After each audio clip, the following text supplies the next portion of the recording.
Good evening all, and welcome. Today I present you with an extra long compilation of some truly terrifying stories. I hope you have your flashlights ready, as it's time to get comfortable and let the darkness take control. It's worth mentioning that whilst this story takes place in a Southeast Asian city with a population of over 1.5 million, I didn't always live here. I was born and raised in a small town in the Midwestern United States.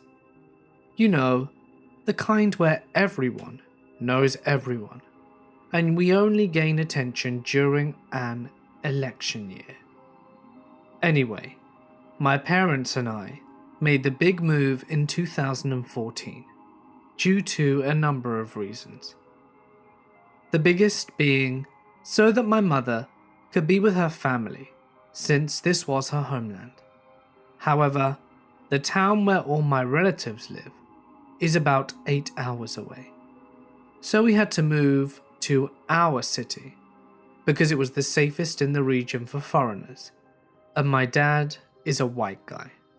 Now, unlike every other college student in the world, I hadn't done much this summer. The heat was blistering all hours of the day, and I didn't have money to spend even if I was willing to leave our air-conditioned apartment. The only thing enticing me into the outdoors were the incessant sounds of construction due to a new unit being added to our complex. However, leaving was of course inevitable, so towards the end of the month, my parents and I went to buy groceries. The next day, my mum and I went out to buy some things that we had initially forgotten. And the day after that, the two of us went out again to pay some bills. That made 3 consecutive days of going out for the first time in about a month. To say I was exhausted was an understatement, and by 7 PM on the third night, I was already fast asleep on the living room couch. My mother woke me up at around 10 that night and told me to head up to my room. I was too tired to do my entire night's routines, so I quickly brushed my teeth and went upstairs. I noticed that my cat was already asleep in my bed, since he's basically my mother's shadow. So I got into bed whilst contorting myself into an angle that wouldn't disturb him. Cat lovers, you know what I'm talking about. I turned on a dim light, plugged in my headphones, and started playing a random video on YouTube, then eventually fell asleep. I didn't know what time it was, but I awoke to the feeling of my bed shaking. I tend to ignore movements like this, because they happen often when my cat sleeps with me, as he has a habit of scratching his ear. But there was a pretty strong earthquake just the night before, so I assumed it was another one, making me open my eyes and look down at my cat to see which of the two it was.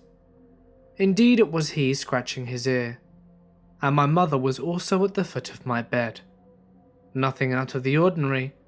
She was probably checking on me before my dad and her went out on their 5 AM walk, as routine, and was bending down to pet the cat.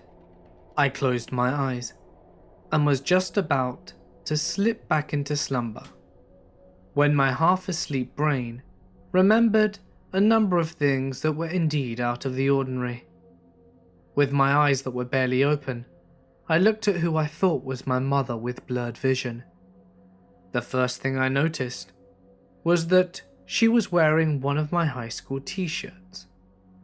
My mother and I are far from the same size, and she doesn't have a history of borrowing my clothes. Weird, but not unsettling. Maybe she ran out of clean exercise shirts and decided to use one of mine. Then I notice that she was also wearing one of my high school t-shirts, but this one was wrapped around her head in a way that outlined the shape of it, not covering anything, but just framing the profile. In my peripheral vision, I noticed that my closet doors were wide open. My mother always nagged me to close them, because she said it wasted the cool air coming in from the air conditioner, so I made sure to keep them closed whenever I wasn't getting ready.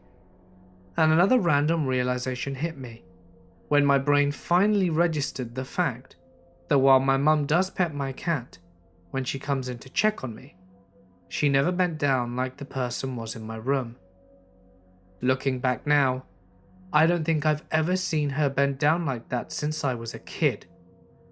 Keep in mind, all these thoughts flooded my mind in about 5 seconds. Still, my half asleep and half stupid ass brain was more focused on why my mother was wearing my clothes as opposed to all the things that were off in this situation. That's when the person turned to look right at me before running out of my room, maintaining an ungodly crouching position that will be buried in my mind for the rest of my life. It wasn't until he was near the stairs that I fully processed what was happening. That person was not my mother, and they weren't even a female. Instantly I shot out of bed and instinctively wrapped my blanket around me to cover my nightclothes that suddenly felt so revealing.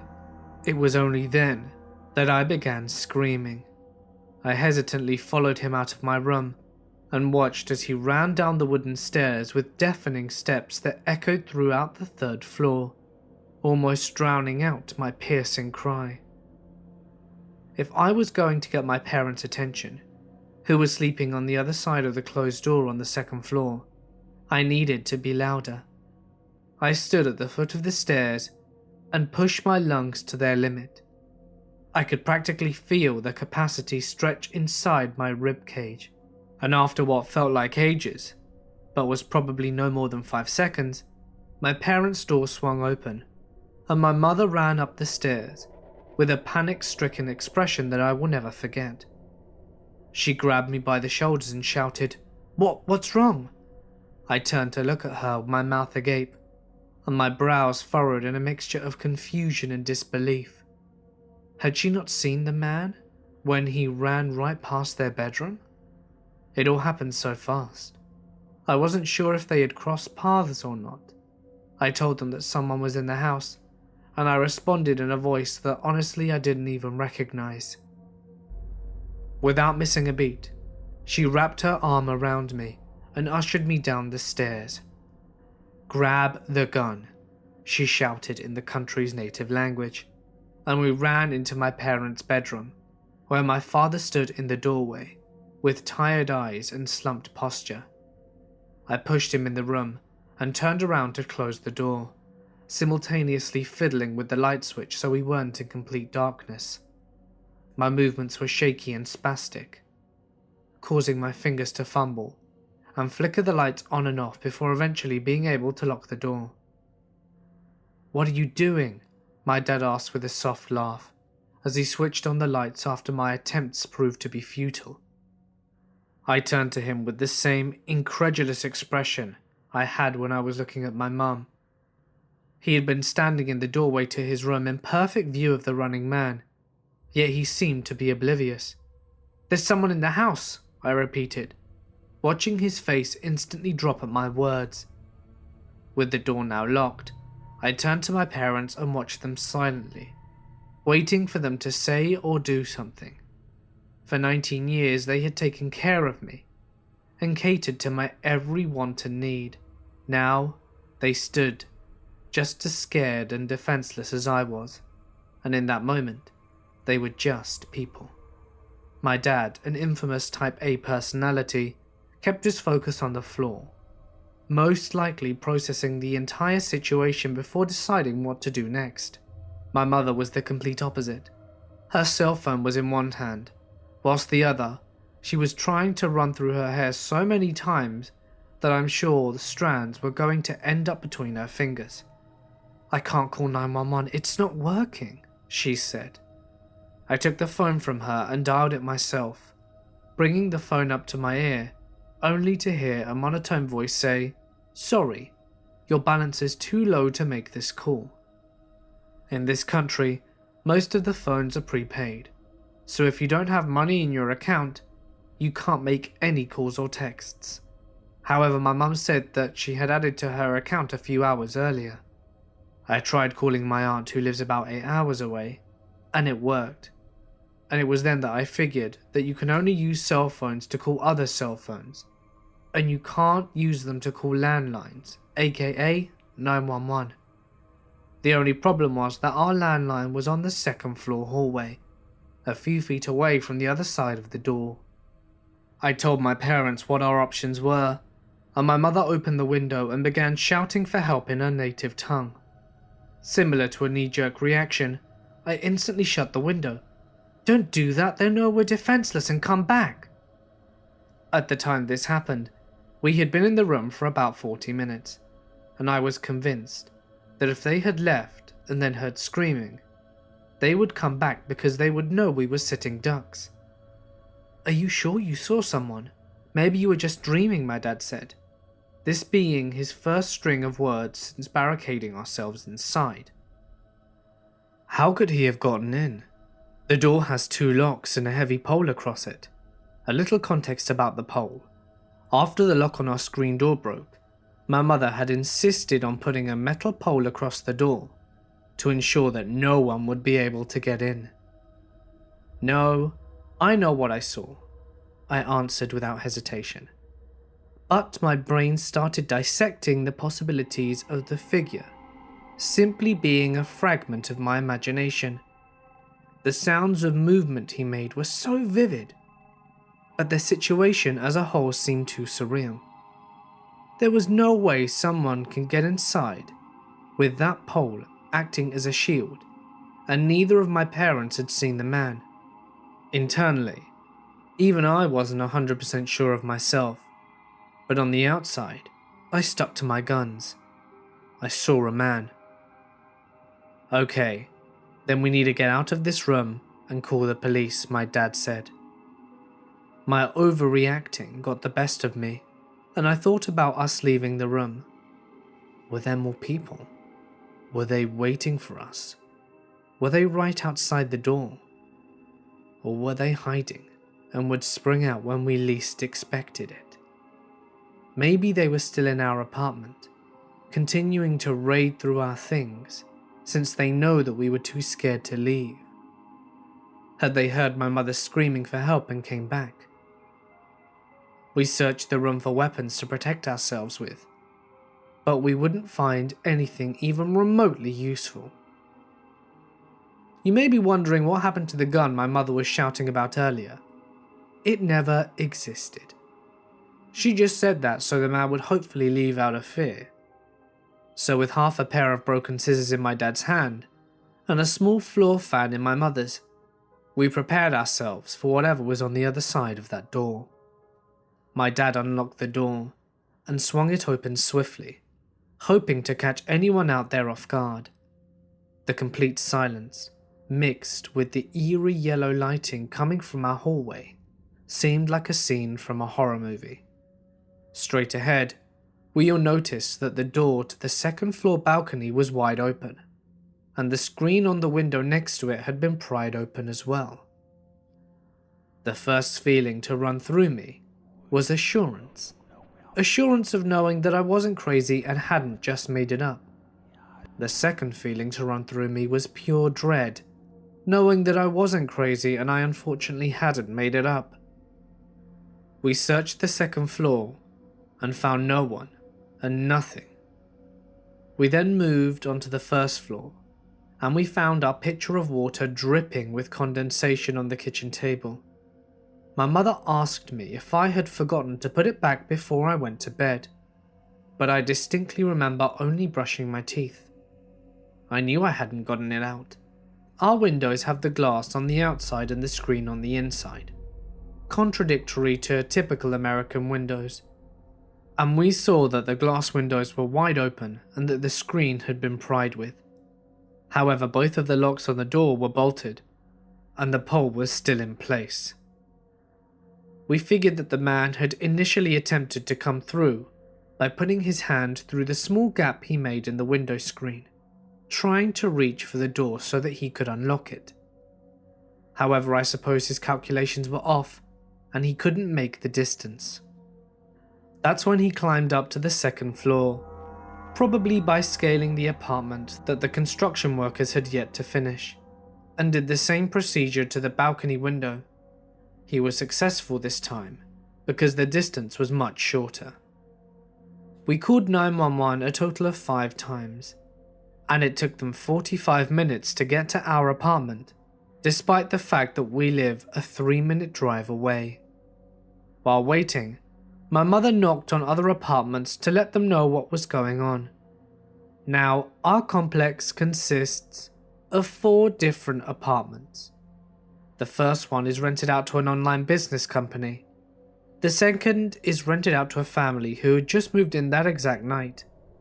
We're in the third, and the fourth had no tenants. Neither of them answered, and it was probably because it was 2:30 AM. The police came eventually and told us that someone had made a call earlier, saying that they heard a woman screaming for help, but that they couldn't find the exact location of the screams. They searched the house, but found no one, and didn't even tell us how to file a report. Yeah, they were pretty useless. The next day, my mum spoke to the people at the first apartment, and they were obviously shaken up. They told her that they had heard her knocking, but that it's company policy not to open the door from 10 PM to 6 AM. My mother moved on to apartment 2 and told them what happened, and the man and his pregnant wife said that they didn't hear anything, despite going to bed at 2 AM and having all their windows opened. I was somewhat skeptical, because my scream was pretty loud, even giving my mother nightmares days after the incident, and all our windows and second-story door were open. There's another building just a few feet away, so sound resonates pretty loudly, making the construction booming even behind closed doors. And my mother's screams that were enough to make someone call the police, I highly doubt they didn't hear anything. With the first apartment it made sense though, and all the windows were closed due to the air conditioning being left on. My mother told the couple to be wary of the construction workers because she believed that they decided to rob us after seeing that my father was a foreigner, automatically assuming that we must be rich or something. The man's face instantly dropped and his tone turned cold. My mother asked him for the landlord's number, since the old number no longer worked, and he said that he would give it to her after he went to see her today, since he didn't have it on him. It took him 4 days to finally give it to us, and he did so with what seemed like a sincere apology, saying sorry for taking so long, and for what happened to us. That same day, we called the landlord, and she seemed shocked, telling us that nothing like that had ever happened in any of her apartments before. However, my mother had spoken with tenants in the apartment complex behind our own, which happened to be owned by the same landlord, and she says that she knows of at least 3 people in her complex who have had their place broken into. Later, the maintenance man came to inspect our windows, and we found out that the construction workers were hired because they're all members of our landlord's church, and the man, who just moved in with his wife, is the bishop of their church. Before my mother could even bring up her theory, the maintenance man told her that he was convinced it was the construction workers. We kept realizing that things were missing over the course of 2 weeks, like my backpack, some sunglasses, money, jewellery, some stuff out of our storage room, as well as other things. My phone was also taken. I assumed that's why he was crouching over my bed. He was trying to reach for both the phone and the charger, since I was probably laying on the wire or something. My laptop and camera were both sitting on my desk next to my jewellery box, but he didn't take those. My parents assume it's because he was going to take the heavier items when he was about to leave, so he wouldn't have to carry them around. However, I didn't see anything in his hand when he was running away from me, which makes me think that he either left the other items by the door for an easy exit, or there was someone else in the house helping him out. A few weird things. He took 4 of my shirts, 2 of them being exactly the same. He also went into my cousin's room and stole her towel. Thankfully, she had gone home for the summer, so she wasn't around, but it almost seemed as if the thief knew that. He went into her room and my room, but completely avoided my parents' room. I also couldn't get over the fact that he drank our water straight from the jug, which would have made sense since he climbed to the 2nd story. However, this country is notorious for being superstitious, and my mum said that thieves tend to leave water out because it makes the homeowners go to deep sleep. Something about water resembling the calming waves of an ocean. I've never been one to believe in superstition, and she thinks that's why I was able to wake up.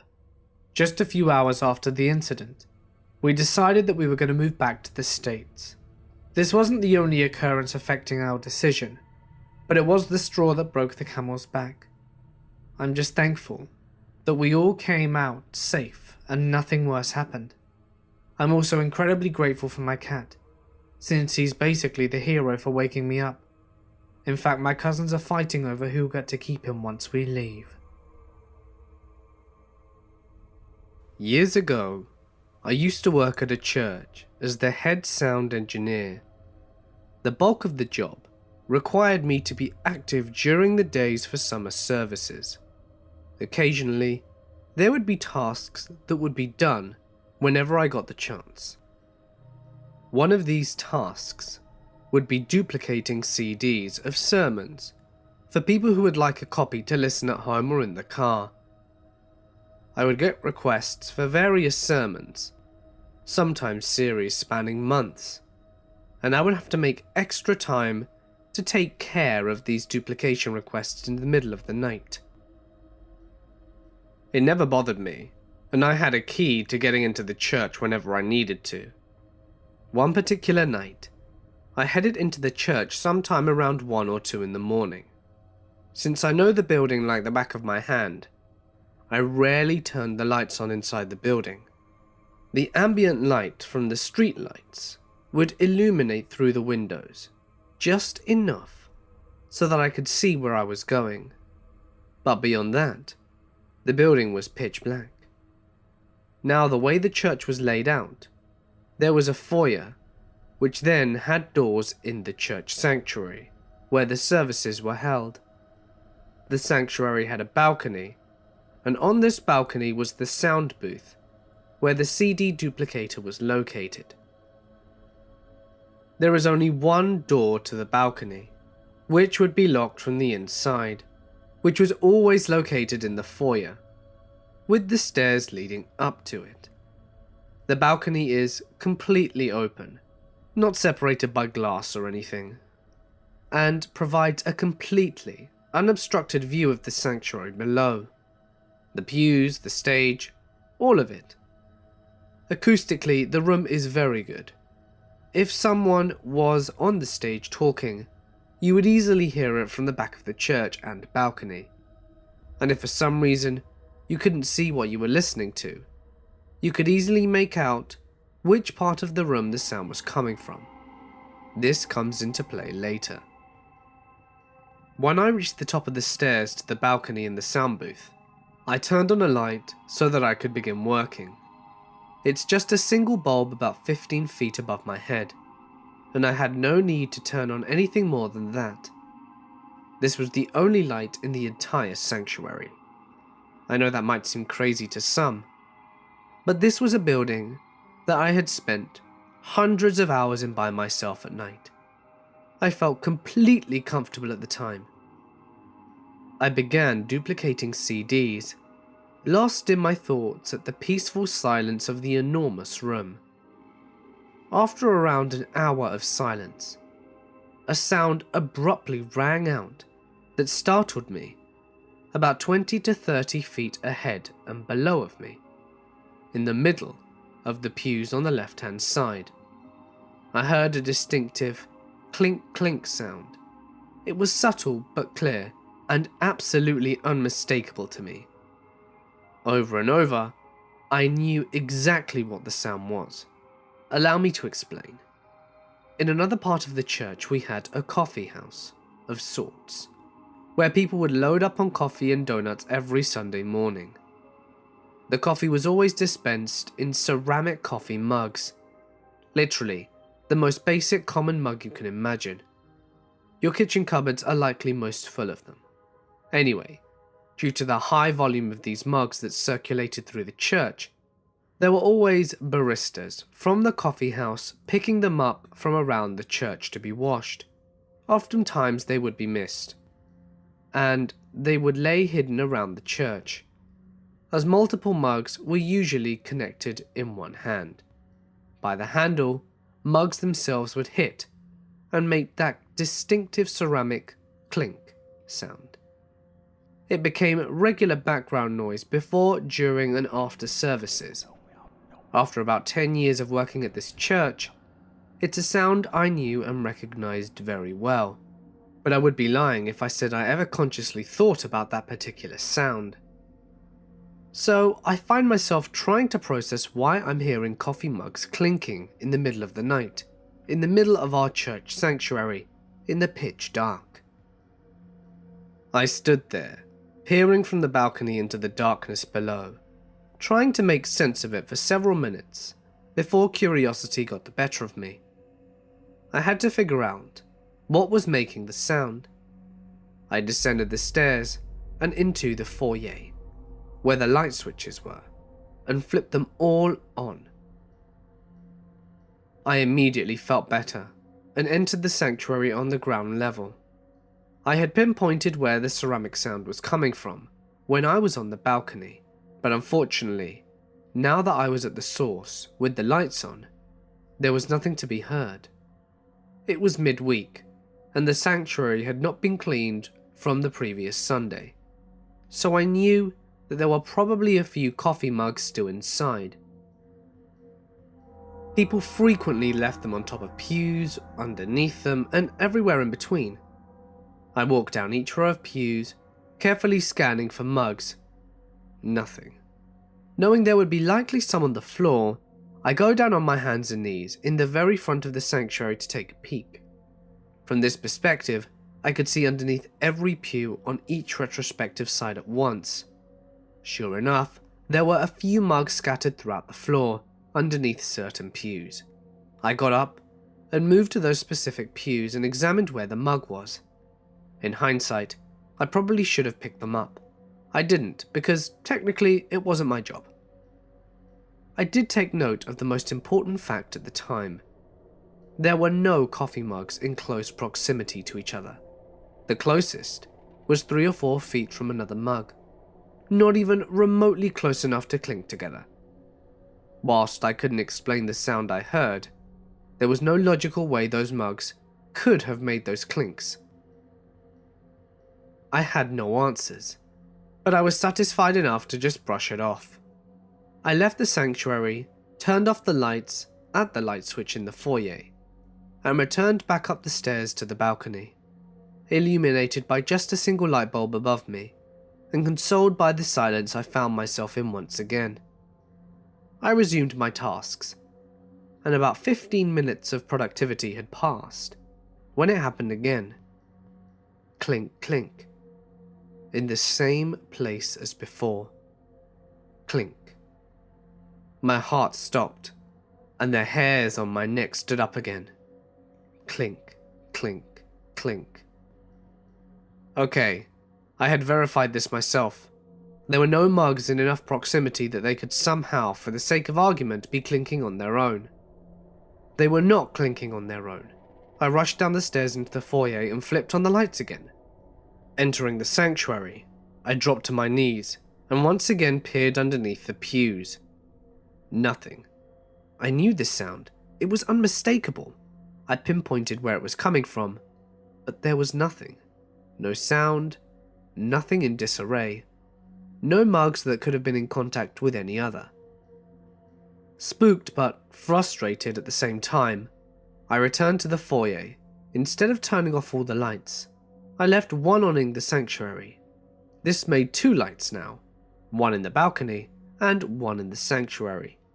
The addition of this light helped set me a little more at ease as I walked through the balcony door to the bottom of the stairs. I locked it from the inside. I don't know what was going on, and maybe I was being a little paranoid at this point, but I wasn't going to take any chances. I went up the stairs once again to attempt to finish my task on the balcony. About half an hour of silence had elapsed, just enough for me to settle the idea of nothing weird happening for the rest of the night. Then it happened again. Clink, clink. Might as well have been a gunshot. I stood up and scanned from atop the balcony. There was twice as much light in there now, and enough to illuminate the room, even if it was still dim. But there was nothing. Nobody was playing a prank. There were no ghouls, spectres, or shadow people dancing around. No big, aha, revelation. Clink. It continued, and so did I. I wanted to go home, so I ignored it. The sooner I finished duplicating these stupid CDs, the sooner I could get out of this damn church and get some sleep. Clink, clink, clink. Again and again. Maybe about 15 minutes, maybe about another half hour or so. I lost track of time. All that I know is that eventually, it stopped. The silence returned. At one point, I resolved that all of it was ridiculous. There had to be a rational explanation, and as such, it was stupid to hold up on my locked balcony. I went downstairs to get a drink, and on my way back, I flipped off the remaining light in the sanctuary. No need to waste electricity. I reasoned, I'm not going to let some stupid sound dictate fear all night. I returned to the balcony and left the door unlocked, illuminated once more by my single light bulb. I popped in a few more CDs, and then it happened. I don't even know how to effectively describe it, at least in a way that captures the immediacy and sheer terror of it.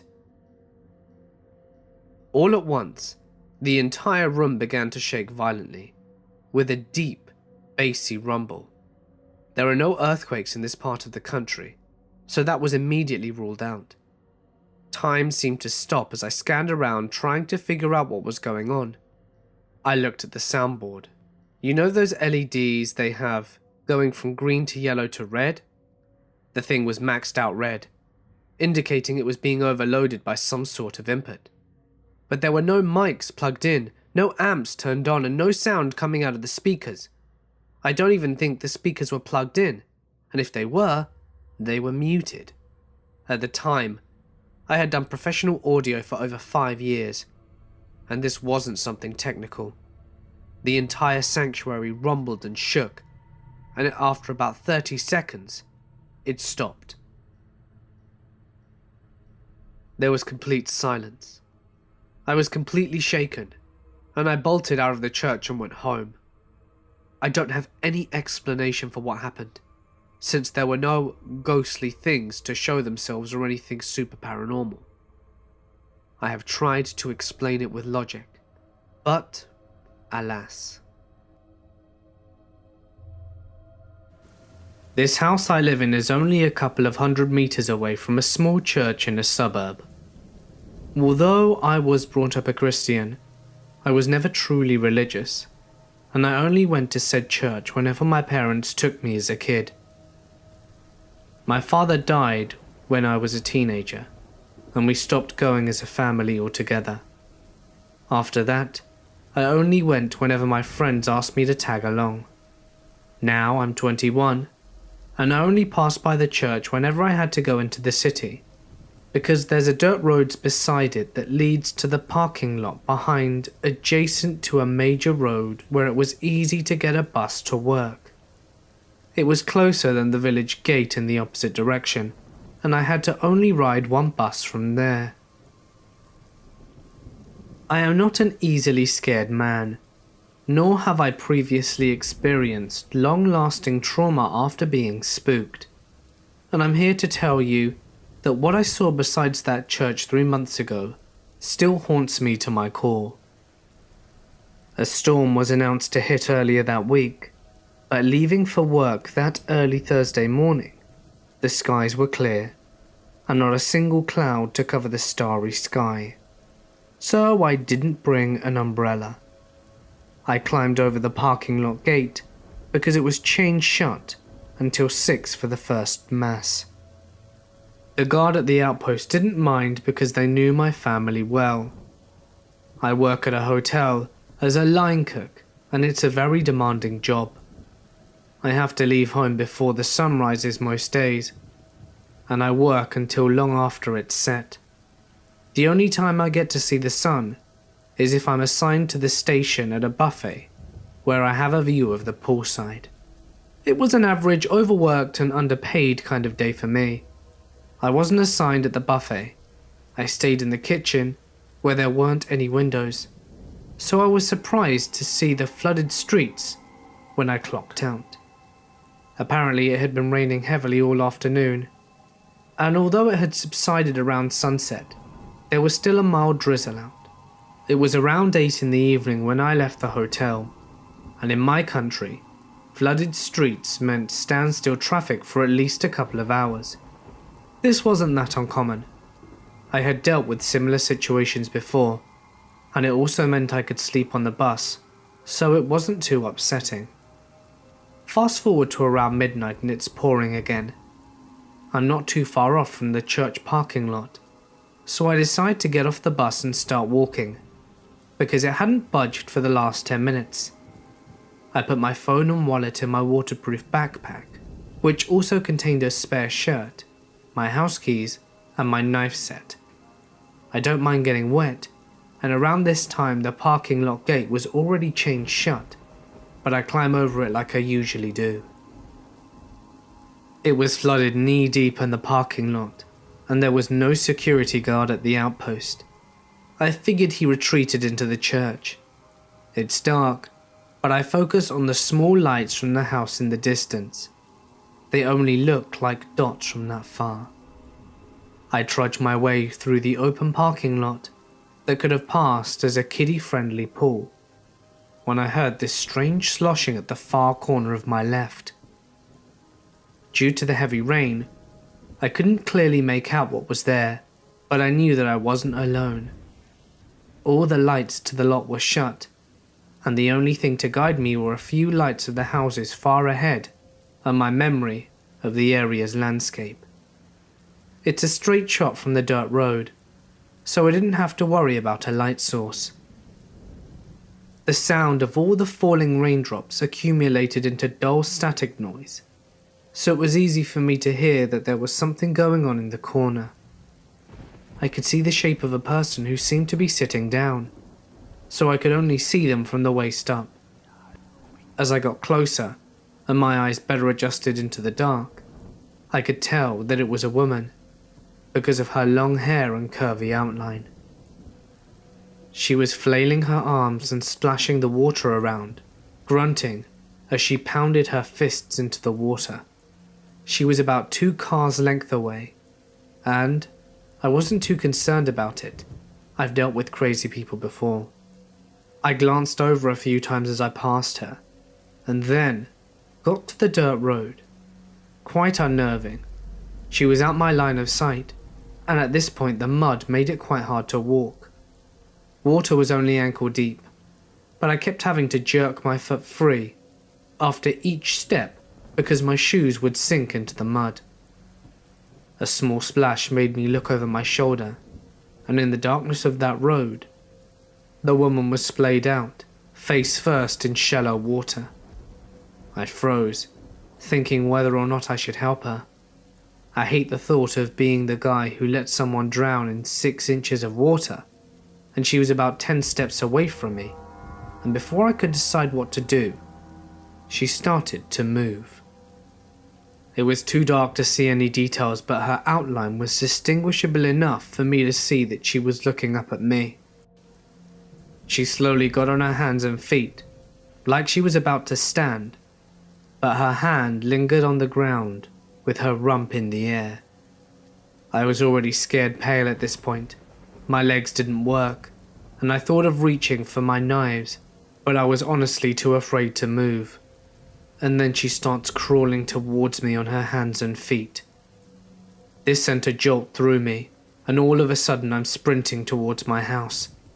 I could hear the splashes behind me along with her coarse breathing, almost like she was coughing, and my eyes started to fill with tears, and the rage against my face made the light in the distant houses blurry. But I knew at that point that I was running for my life. I couldn't tell if she was catching up, but I didn't have to look back. I heard her yell in a voice so rough it resembled a pig squeal. Short, sharp and loud. A wordless shout of anger. I believe that it was the fastest I've ever ran in my life, and at this point I couldn't hear anything but the rain. Deafening, unrelenting, and violent. My house was close. I sped by a few houses with their dim porch lights, and I could tell that I was running on asphalt. I didn't know when it happened, but apparently I lost my shoes back at the dirt road. One last bend, and I was at my doorstep.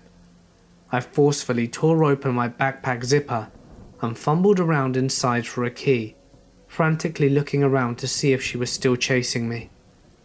I got in the house, slammed the door shut, and collapsed. I don't recall what happened for the rest of the night, but I woke up next morning in my bed. My older brother filled me in. He was awake when I got home that night, and went to the front door when the noise alerted him.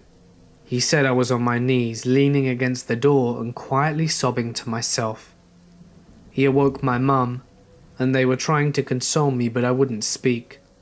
They tried to ask me questions, but I would just shake my head. They got me some dry clothes and led me to bed. Over breakfast, I explained what happened, and my mum said she would notify the village guards. I could tell that they were concerned for my safety, but they didn't understand the fear that I felt. My brother even joked about it. I didn't go to work that day. In fact, I took the rest of the week off because I caught a fever. The guard did a minor investigation and even increased patrol for a while, but they didn't find anything but my shoes in the parking lot. When I did get better, I started taking the long walk to the main village gate to work. Going home, I now carpool with a buddy who can get me close enough home that I don't have to use the dirt road route. The days that he can't drive me, I take a taxi, even if it hurts my pocket a bit. I can't walk alone without glancing over my shoulder every 5 seconds. Suddenly loud noises make my heart jump, and I can't stand the sound of rain. I've been getting better though, and I can sleep with the lights off now. I just wish I could stop seeing the crawling woman's shape when I start drifting off to sleep. I wish I could tell you more about her. I honestly do. Because it's one thing to be afraid of things, but when you lack the understanding of what you fear, your mind fills in the blanks with terrifying detail. A few years ago, my husband worked the night shift. He typically got home around 6 AM, and he worked a 45-minute drive away. One night, I decided to let my 2 kids watch a movie in my bed on the laptop. It was already fairly late, around 10 PM, so I figured they'd fall asleep, and that they could just stay in my bed that night. I locked up the whole house, and everyone got ready for bed, and we started the movie. About 40 minutes into it, I heard someone walk through the dining room. My room is directly off the dining room, and it has hardwood flooring, so it's pretty easy to hear the footsteps. I leave the dining room light on for my husband, so I had my door closed almost all the way save for an inch to block the light. I figured he'd come home early and continued watching the movie. After 5 minutes of hearing someone walk back and forth across the dining room and didn't come in, I decided to find out what was up. I paused the movie, told the kids to stay put, and opened the door. The footsteps immediately stopped and no one was there. I looked all over the house, checked every window, closet and outside. Everything was still locked, and nothing was out of place. Then I heard a meow, and laughed at myself for freaking out over the cat, until I walked into the kitchen to feed him, and he was sitting outside on the back porch, and the door is locked. Then my husband called from work, 45 minutes away, because a neighbor had their house broken into a couple of streets over earlier that day. I lost it and started crying. I was terrified.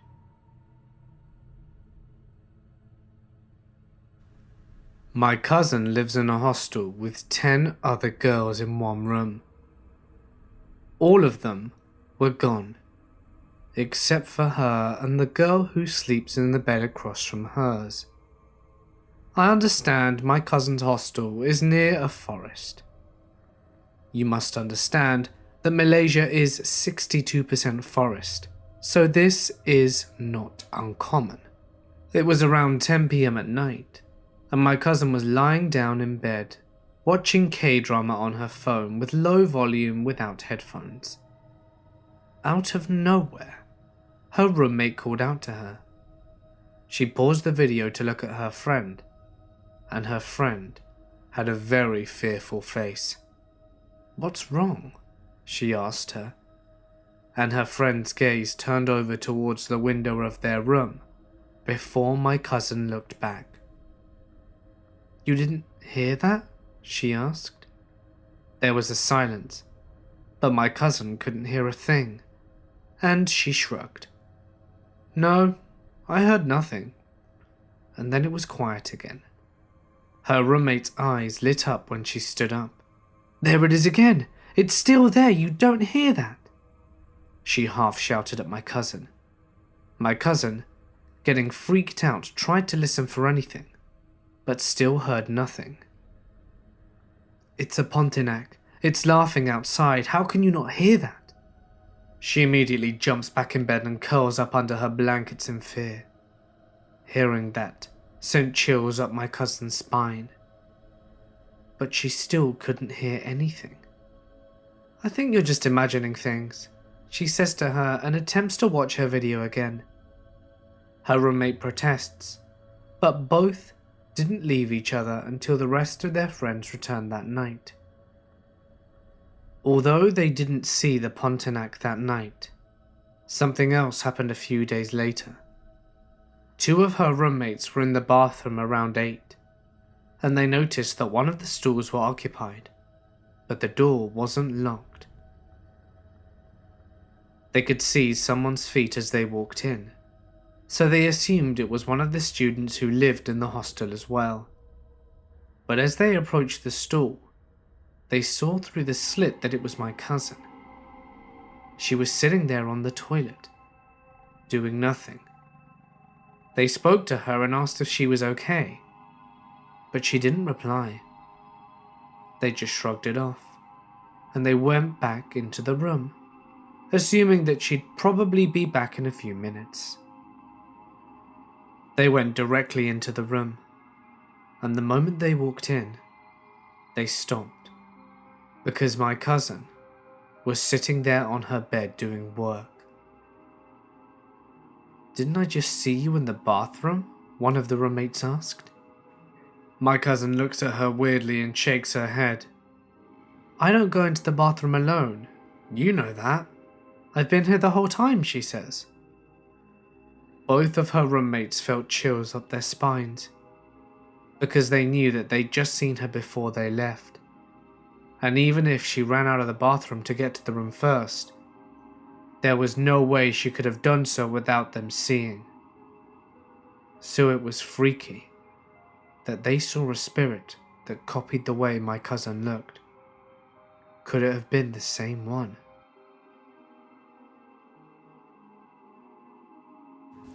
This happened just last night, and honestly I'm still a little shaken up over it. I work evenings as a dispatcher in a medium-sized city in the Midwest. I was driving home at 2 AM when I stopped for gas.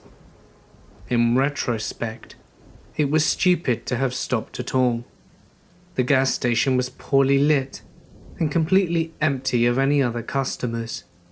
But I knew the shady areas of town, and this was not usually one of them. As I was pumping gas, I noticed a middle-aged woman sitting on the curb across the parking lot. It was a cold night, and it had just started raining.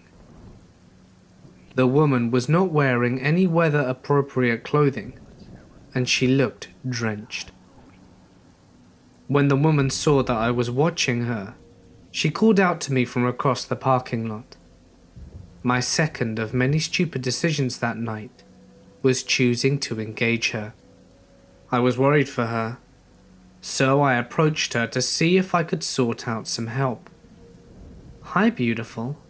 I'm just trying to get home, but no one will help me," she said. "The place I want to go costs $60 in a cab, and I only have 40. Would you mind helping me out?" I don't usually give money to panhandlers, but this woman seemed genuine. The weather was terrible, and my job centers around helping people, so I agreed. I told her that I couldn't give her any cash, but if she would come inside, I'd take out some money from the ATM and give her a few dollars. But the ATM wasn't working, so I apologized and told her there was nothing else I could do for her. She followed me back outside, idly chatting with me as I opened my driver door to get in, and then she got in my car. I was too shocked to really say anything. I sat staring at her as she buckled herself into the passenger seat. As soon as I got into my car, her demeanor changed entirely. She no longer seemed forlorn, as much as she did extremely excited and restless. "Just take me to my aunt's," she said. "She can give you money." Of course, alarm bells were going off in my head. Although my first instinct was to tell her to get out of my car, my gut tells me that it would be dangerous. She's already proven to be unpredictable. She seemed to be high, and I didn't know if she had any concealed weapons. Forcing her out of my vehicle, I thought had the potential to elicit a violent action. "Where are you asking me to take you?" I finally said. "Just start driving and I'll tell you where to turn." "No. If you want me to consider driving you anywhere, I will need you to tell me where we're going," I say, with no real intention of driving her anywhere. "Don't worry, honey, I'm not going to rob you. Just drive." "No," I repeat. I was asking her questions and she got really agitated. We still had not left the gas station parking lot, and I considered getting out of the car and going into the gas station for help. But she seemed to know and be friendly with one attendant that was inside when I tried to get the money, and I really wasn't about to leave her alone in my car. Finally, she snapped at me and said, "Why are you asking me so many questions? I thought we were friends. Don't you trust me?" "I work at a police department," I say. "It's my job to ask these sort of questions." And she flipped out, started yelling at me about being a snitch and trying to get her in trouble, and just generally losing her damn mind. At this point, I'm more scared than ever. I just want her gone, but my instinct still told me that asking her to get out of my car wouldn't work, so I decided to take a risk. "I'm not a police officer. I just work at a police department. Why don't I take you to Walmart and see if they have any ATMs that work?" My idea was to get her out of my car peacefully as possible, and then lose her in the store. She liked my idea, and immediately calmed down. I knew that driving off with this woman in my car was incredibly risky, but it seemed like my best option at the time. As we were driving, she keeps talking to me. Her thoughts were erratic, bouncing all over the place. It sometimes seemed difficult to follow through one thought, but this is roughly how our conversation went. "I'm glad we're friends now.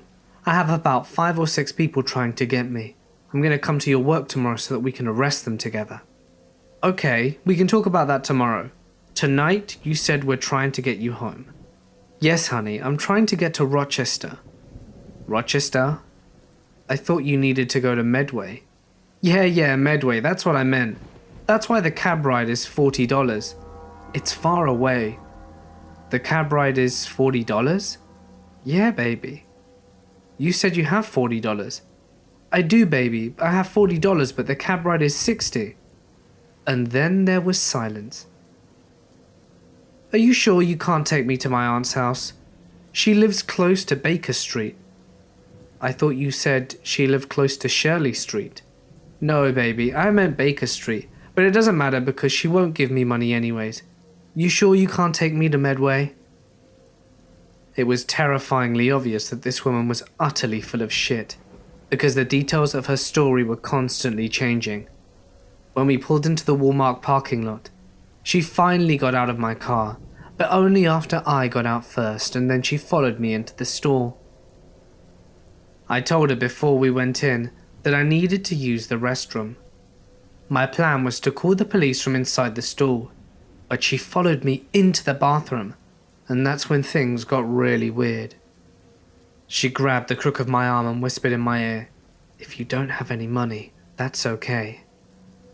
But we can get a bit freaky in here if you like." I told her no as forcefully as I could manage, bolted into a stall and locked the door as fast as I possibly could.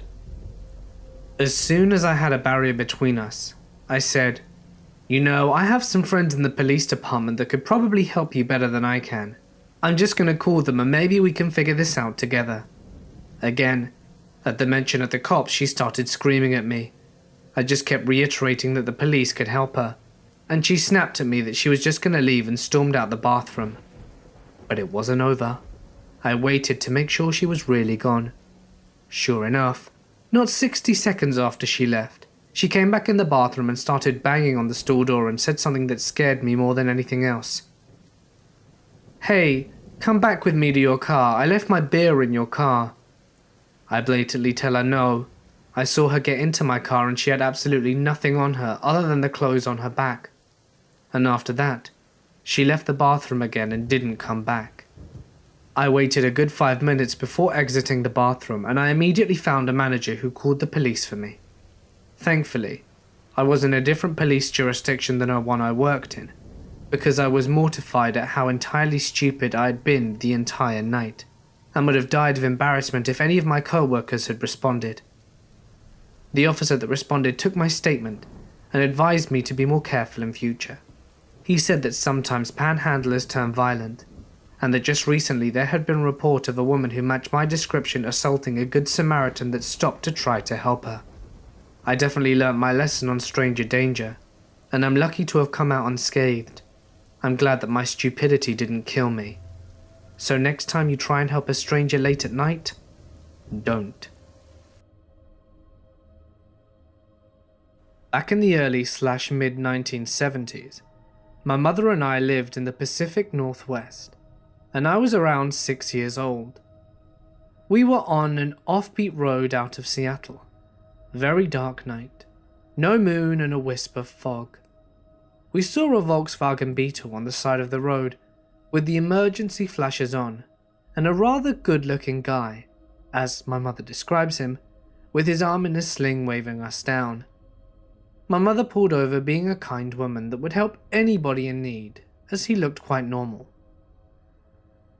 My mother rolled down her window and asked if she could help, and the guy asked my mum if she could help him get the last lug nut off his tire so that he could change his flat. And he says, "Hello, my name is Ted," and then smiles and looked at me and reached over and shook my hand and asked my name. And I got a bad vibe, and I said nothing to him. My mum said something about his smile really made her uncomfortable, and then she noticed that he was missing the passenger seat in his Beetle. She rolls the window back up and said that she would call a tow truck to come and help him at the next city, then speeds off whilst looking in her rearview mirror and sees him taking off the sling and getting back in the Beetle, and took off very fast in the opposite direction. So that's the night that 6-year-old me shook the hand of Ted Bundy. My aunt is single and a workaholic, so she has the habit of coming home late. The latest she would usually get home is around 11 p.m, and the earliest would be about 5. She would alternate days in which she would come home early because it wasn't exactly safe to drive home at night, especially since she lives with my grandparents, who live deep within a village, with the only roads leading into it are very long and lonely. Not to mention that she would have to drive by 2 very large lakes, as well as 2 large palm estates just to reach home. Keep in mind that hijackers nor thieves are her only concern whilst driving alone at night. Here in Malaysia, it is believed that evil spirits dwell in places with water, like lakes, oceans and rivers. So, if we pass by one at night, we are supposed to throw out a piece of small trash out of our car window, just a few meters away from our home. This is to make sure that an evil spirit does not follow us home and will only stop by that piece of trash. Don't ask me why I believe this, but I do. But my aunt doesn't do this, so of course something did end up following her home. One week, my aunt wasn't going with her original schedule of mixing up the times of going home. For 4 days straight, she drove home at exactly 11:30 p.m, except for Friday. That one night, she had to stay until 1:30 a.m. When she got home, she felt something strange. She got out of her car and felt as if she were being watched. Not just ordinary watched, like something with evil intentions was staring at her in hatred. She immediately locked her car, closed the gate, and walked straight towards the front door. As she opened it, she noticed that all the lights in the house were on, and I mean every light. She saw my 2 cousins who were staying over for the holidays, curled up with each other on the bed in the living room. She approached them and asked them what was wrong, as they appeared to have fear in their eyes, and they confessed that they were staying up because they thought they heard something and were getting afraid, so waited for her to arrive. My 2 cousins and grandmother were sitting in the kitchen where the front door is. They were talking to each other, and all were waiting for my aunt to arrive home. It was around 11 p.m. when they heard someone turn the doorknob, before inserting the key and unlocking the door. My cousins and grandmother waited for my aunt to open the door, but nothing happened. My grandmother waited and called for my aunt's name, but there was no answer. Terrified, my cousins went to turn all the lights on in the house and went to the living room to keep an eye on all the doors in the house. My grandmother went to make sure that all the doors were locked in the house. They told my aunt that they really thought it was her, because it made the exact same noises that my aunt does when she arrives home, jingling the doorknob before inserting the keys and unlocking the door and everything. My cousins thought it was someone trying to break in, but nothing else happened for the rest of the night.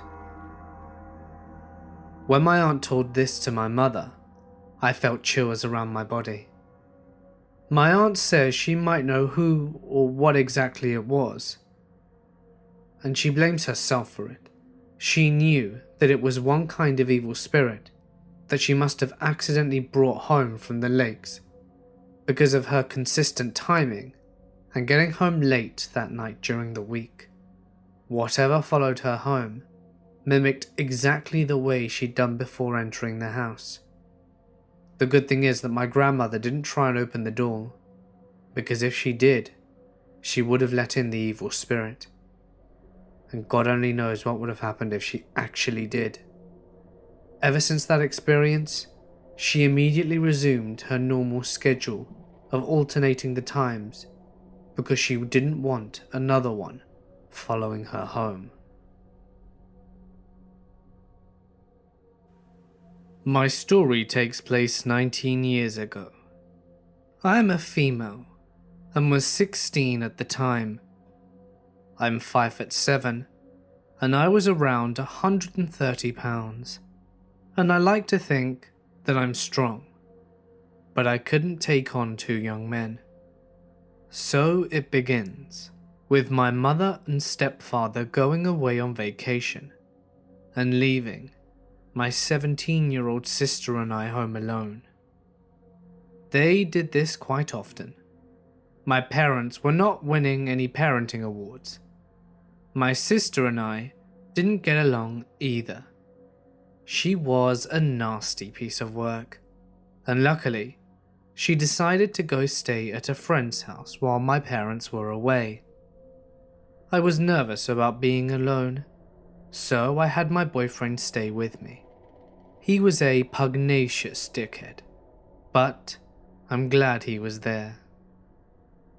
So one night, Brett and I were at my house, and we had just started messing around, when I heard a really loud knock at the door. My room was in the basement, but at the landing area between the stairs, there was a window that I could see the stairs that led up into the alcove of our front porch, and I could see two people standing there. And just as I was peeking out to see them better, one of them saw me. I remember feeling the breath sucked out of my chest. There were two young men standing on my front porch. It was almost midnight, and I had no idea who the hell they were. The guy that saw me let his friend know, and they both looked in the window and asked me to come to the door. My boyfriend had gone upstairs to open the door, and I remember freaking out because I told him not to go. I didn't know these people. He was one of those guys who thought he was Mr. Tough Guy and believed that he could fight anyone. He was telling the guys to leave, and just as I joined him at the door, they saw me and called me by name and asked for me to let them in. Brett told them to go away. One guy, I think his name was Wes or Les or something like that, said to come outside and that he just wanted to talk to my boyfriend. I said no thank you, we're going to bed, and shut the door. I was really confused and getting quite frightened. They stood on my doorstep for a few minutes and then started knocking again. Wes, or Les, explained to me through the door that he was my sister's friend and that she had told him that I was home alone and they should come by. I knew my sister, and I believed them. That did not, however, make me stupid. I told them to leave, and they started kicking the door. It was shaking, and I was seriously fearing that it wouldn't hold up. I was so scared that I ran into my kitchen to call the police. I was assured that they would be there very soon, and to lock the doors and to stay on the phone. Meanwhile, Brett was still yelling at them, which only served to piss these guys off more, and I begged for him to shut up, but he would not listen to me. I was locking all the doors and windows upstairs, while Brett went down to check on the doors. Down in the basement, there was a huge mudroom area, and it had a thick wooden door made of 2x4 planks, kind of like a barn door. The door had a big old lock on it, and some spring-loaded turnbolt, and also had a plank to set across it, like a barricade. One of the guys was pounding on this door, and Brett heard him tell the other to try the back door. This stupid door was one of those 1960s things that had a happy little square window right at face level, with a little curtain across it. I was at this door, trying to jam a chair under the flimsy knob, when I looked up and saw an unnamed guy looking at me. I screamed, and the dispatcher asked me if I was okay. I barely squeaked out that one of the guys was looking right at me through the window. He was older than me, probably about 20, and he was tall, and he looked scary as hell. His dark eyes were drilling into me, and he wore this creepy, placid smile on his face. I had never seen this man before, but he knew my name. He tapped on the window with one finger, never breaking eye contact, and said, "Becky, let me in." I couldn't breathe. The knob was rattling as he was messing with it. He said again, "Let me in, Becky. I just want to see if you're okay. I just want to talk." He stared at me.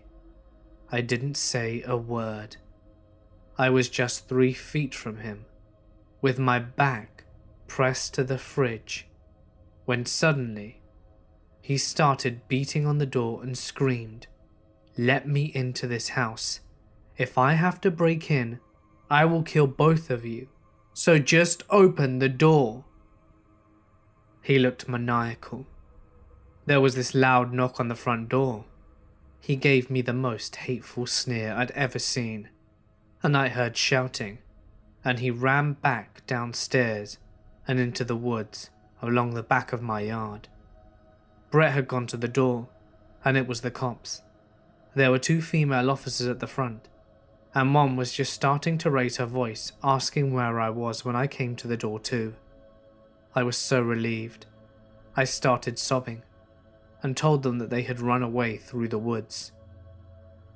Luckily, the woods were not very deep. They actually ran along the bank of a large river, and there was just a bridge up there from where the woods met the road. One officer ran around the back, whilst the other stayed to get a full description and take my statements. The first officer came back and spoke with the second one, and she said that she saw them running across the bridge. They both left in a hurry. They hopped in the cruiser and sped off. I was still crying and shaking, but I was absolutely furious at Brett for riling them up. I went to make myself some tea, thinking of all the ways I could kill my sister when she got home. I had so much anger, fear, and adrenaline pumping through me. I could have ripped her to shreds at that very moment. 20 minutes later, the cruiser came back, and there were 2 guys sitting in the back seat, and the officers wanted me to confirm it was the right guys. I looked through the window and saw them. They still looked terrifying to me. They were in cuffs and couldn't get to me. But I would not get close to them. Neither would look at me, and I confirmed it was them. We spoke for a bit, and I told the cops about my sister, suggesting that these 2 men should come see me. The second officer wasn't impressed. I pressed charges for attempted forced entry, property damage, as they had broken a window in the living room, trespassing, disorderly conduct, and attempted assault. Initially, they both pleaded not guilty, but later admitted to some of the charges, and they both got 18 months in jail, and were forbidden from contacting me or my boyfriend ever again, and to be at least 500 meters from me at all times. I never heard from them again. I confronted my sister about it, and of course she denied it. Then laughed about it, laughed at me. She was an awful person. I have no idea what their true intentions were, as they maintained that they were only there to talk to me. I'm thankful that I didn't have to find out.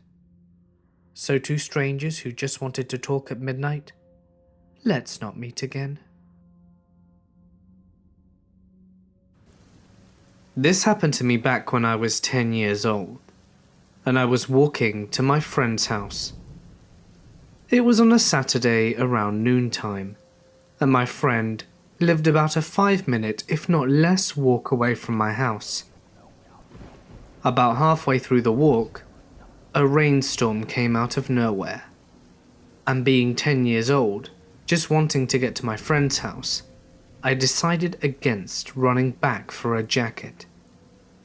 When I reached the street off my friend's street, an inconspicuous white van pulled up beside me. The sliding door swung open, and a lady in her early 30s asked me if I wanted a ride, as it was raining outside and I had no jacket. Being a very safe kid, I told her that I was going to a friend's house just up the street, and that I would be fine. She responded by insinuating that I had to get in with them, and that they would drive me. A little backstory on the van. In my southern Ontario city at the time, there was a constant news report of, and I kid you not, a white van abducting numerous children. And I believe that one of the children believed to be abducted by this van was actually killed. They were described as a white Dodge Caravan, and I always remembered this because it was the same type of van that my mother drove, but she drove a blue one. Anyway, back to the story. So, as I told the van that I was fine, the remembrance of the story of the white van sparked into my mind. The van was known by the locals as Old Grump, as an elderly man with a forwards ball cap was always seen driving it, and I was absolutely mortified when I looked towards the driver's seat to see an old man with a ball cap at the wheel. I'm even getting chills just thinking about this, let alone being alone on a street with these creeps in front of me. When I noticed the old man, I remembered more details of the van, the obstructed or non-existent plates, and considering I was about 2 feet away from the back of the van, I glanced to look at the license plates, which are obscured by a garbage bag. The total time elapsed between the van pulling up and me saying no, the lady trying to get me inside, and the realization of the situation was probably around 45 seconds. When I realized what could possibly happen, I told her that I really had to go, and I darted out of there. I have never moved so fast in my entire life as I began to run. I heard the lady curse, and the door come whirring shut. The van began to accelerate again, but luckily for me, after cutting across a few lawns, I was maybe 20 meters from my friend's house.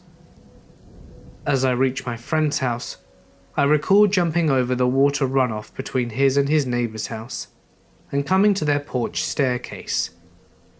Now, most houses in my area have maybe 2 to 4 steps, and then their front door, but my friend living in a condo had about 15 steps, and their door being about 2 meters off the ground. I sped up the steps as fast as I could, pounded on his door, and looked through the glass and saw him walking slowly towards the door.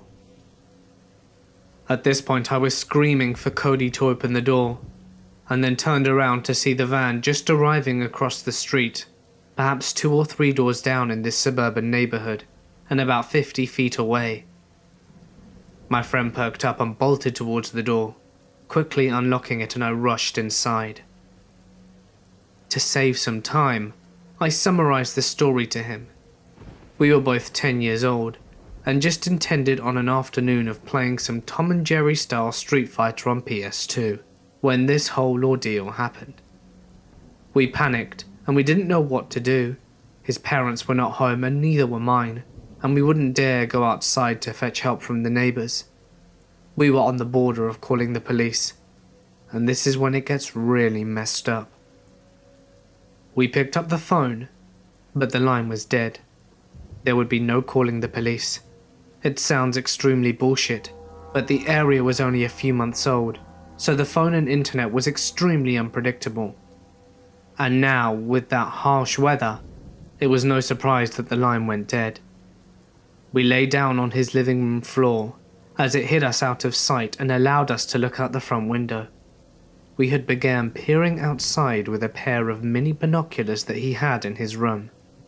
My friend handed them to me, and I brought them to my eyes. I look outside, and to my surprise no one was in the van anymore. It was completely empty. I handed them to my friend, and he stopped his breathing. I remember whispering to him, "What is it, dude?" and then before he answered, banging began on his garage door. We almost pissed ourselves, and were on the verge of crying. My buddy Cody was frozen solid, and we didn't know what to do, considering it was a condo, the living room being 15 feet away from the door, and we could hear everything. We heard the handle on the garage being fumbled with, so we grabbed kitchen knives and proceeded down the stairs silently. And when we got to the bottom of the first flight of stairs, Cody remembered in a moment of panic that his dad's uncle lived in the bottom flat of the condo and would possibly be home. We pushed open the door and began calling out his name, Brian, but he wasn't there. We were petrified, but felt a sense of security because we had 2 big kitchen knives. With our knives, we proceeded into the garage. Scared, my heart was racing so fast that these creeps might hear it. We silently listened to the noises outside from the garage, communicating in gestures. The attempts to gain entry to the house were sporadic, and occurred over a time frame of about 15 to 20 minutes. Eventually, everything ceased. I held my breath, and my heart stopped beating.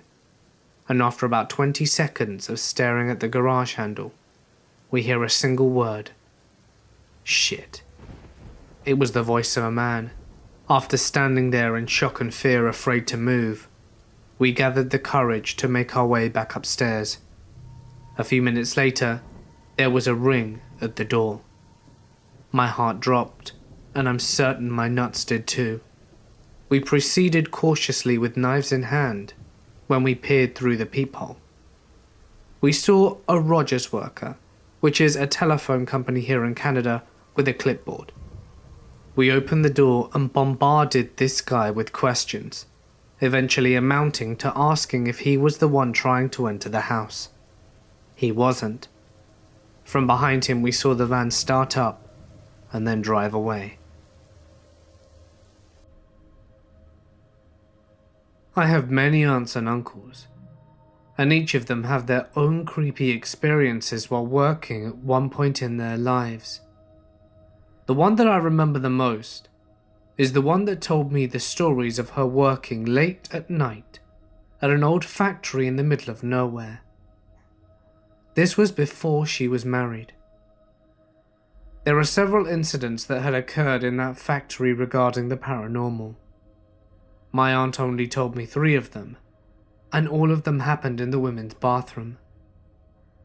My aunt has to work during the dead hours of the night with few other female workers to help organize documents for the factory. There were only about 5 or 6 of them at work in the office area, so the rest of the factory was dead silent. One night, my aunt wanted to use the bathroom, so she left alone since the bathroom was right down the hall. As she was in there, she heard the main door open. She thought it was one of her colleagues, and then she heard the stall door at the very end slam shut. The way the stall was closed was by no means ordinary. It was a big slam, loud, intentional. It was quiet for a few seconds before another door slammed shut, equally as loud. She immediately felt a chill up her spine when she heard the third door being slammed, and when the store door next to her slammed shut, she bolted out of there. She didn't look back or anything, and just immediately ran back to the office with her pants halfway down her legs. She indecently burst into the office, terrified, and her colleagues all stare at her. They were all there. No one had left the office ever since she had. They all asked her what's wrong, and she said that she heard something slamming the stall doors over and over. They said that they'd heard it too, but assumed it was her doing. Perhaps she was venting her frustration. She denied it and said that it wasn't her, and she's not sure who did it. But, in truth, she didn't want to know.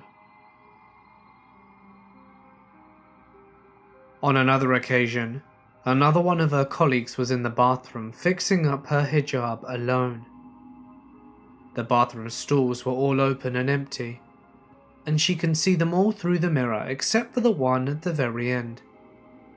She was minding her own business, and she kept on hearing scuffling and ruffling noises coming from somewhere in the bathroom. She had heard something being torn before another odd noise. She stops and looks around to see if maybe another one of her colleagues came in without her noticing. When she saw nothing around her, she finally realized that the noise was coming from the very stall that she couldn't see inside of. Slowly and scared, she approaches the stall to see what's going on. When she reaches close enough to see inside through the mirror, her heart stops, her body goes cold, and her face turns whiter than a sheet. In the bathroom, she sees a small childlike spirit with long frizzy hair crouching over the toilet, eating away at the trash. She can see blood dripping down its hands as it devours the period pads that were in the can. Alarms went off in her head, and she immediately backed away and ran all the way back to the office and told her colleagues about the incident. Let's just say they all decided to leave earlier than usual that night. The last one is of another colleague of my aunt. She was alone in the bathroom, fixing her hair, and was about to leave when she felt a presence next to her. She turned her head and saw a woman who looked exactly like her.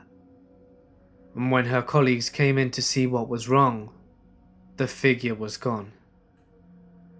She decided to go home immediately after the incident.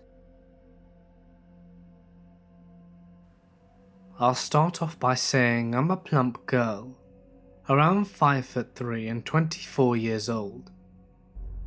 I had just gotten out of a 3-year relationship and was feeling a little lonely and just wanted to have some fun. My friend convinced me to download Plenty of Fish, which is a free dating app. Against my better judgment, I downloaded the app and spent 2 hours messaging idiots and was ready to give up. Then, a seemingly nice Asian guy named John messaged me. He seemed to say all the right things and was super cute, but I had a weird feeling in my stomach. Something was telling me that it was just too good to be true. My friend told me that I was being paranoid and that we should meet up because I needed to get out of the house. Reluctantly, I took her advice and asked if he wanted to catch a movie, since he only lived 1 town away. He messaged me back a little too quickly for my liking and said that he would love to. John also had a request. He wanted me to accompany him to get a small tattoo before the movie. I thought it was a little weird, but I agreed. The morning of the date, he texted me and said all of a sudden the age transmission on his car blew out, and that I would have to give him a ride if he still wanted us to go. This raised several red flags, but I stupidly agreed. When I picked him up, he seemed to be nervous because he was shaking quite a bit. I asked him if he was okay, and thinking maybe the issue with the car caused him to get into an accident. John said that the transmission on his car blew out 3 years ago, but it was only this morning that he told me it had happened. I looked at him very confused and felt the feeling in my stomach get 10 times stronger. John smiled widely and instantly tried making out with me. I pushed him away and asked him what he thought he was doing, and he said in the creepiest voice, "You're just so beautiful," and tried again. Mind you, he was doing this whilst I was driving, and I realized the mistake I had made, and I just wanted him to go away. He told me to pull into Popeyes in order for him to get some food. I agreed, thinking he was going to get out, but he told me to use the drive-thru. I tried to convince him, telling him that going into the store it would be way faster, but he squinted at me and wasn't buying it. He said, "They always try to get away." And at this point, I was feeling my heartbeat in my throat and felt tears welling up in my eyes, and asked who, but he didn't answer. I knew I should have tried not to cry, but I wear my heart on my sleeve. He looked at me as if I were crazy and said, "I know you're cheating, but I can't stay mad at you. Let's just get to my tattoo and skip to the movie. I want to take you home to make you feel good." I tried pulling myself together, but I swear I was on the brink of a panic attack, because I had a complete maniac in my car. I drove to the tattoo parlor and tried acting as if things were normal until we got inside. I know you're wondering, why did I go in? Well, before he exited the car, he squinted at me and reached over and turned off the car and took the keys. Now he was a very large guy, about 6'4" and 189 pounds, and I was in no position to take anything from him or make him get out. When we got to the tattoo parlor, I tried discreetly asking for help, but they thought I was joking. They seemed to be friends with him and were blocking my path to the door, and I couldn't help but think I was going to die there. They demanded I sit down, so I did. While sitting and contemplating how I got there, I heard what sounded like scaffolding, so I stood up to look, and I saw John, and he looked absolutely insane. He was wielding a crazy-looking hunting knife.